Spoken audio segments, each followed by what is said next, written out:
Fish grower floating nila, oh. Yan. So magkano kaya to? Isang bag. Yeah, Ilang 1, hektarya? 2, 1, 2, 3, 4. Hanggang dun sa kulay puti na yun, Oh, yung puti lumilipad-lipad doon. dun. Oh, yung lumilipad. O yung puno na, basta yung kulay white na yun. Oo. Laki.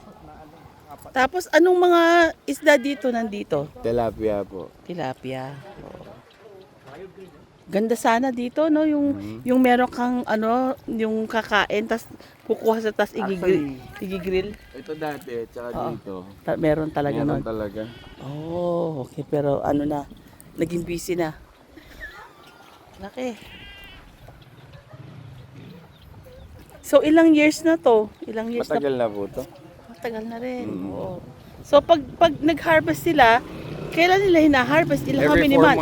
months. Every 4 4 to 5 months. months. So may market na rin to. Pag ano na meron na. So ilang bags ang ano nagagamit nila? 8 bags 8 in bags. the morning. Oo.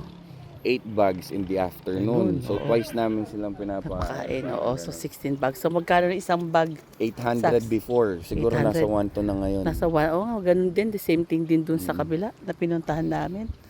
Eh yung mga lupa doon sa ano sa kanila din yung farm. Iba yung yan. farming. Ibang pamilya na yan. area So rin yan. itong diretsong ganito Diretso. hanggang pa ganun lang. Yung dun sa kanto. Oo. Wow. Okay, that's good.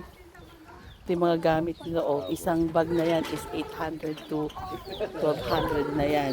800? Yan. Oo. Pataas. Yeah.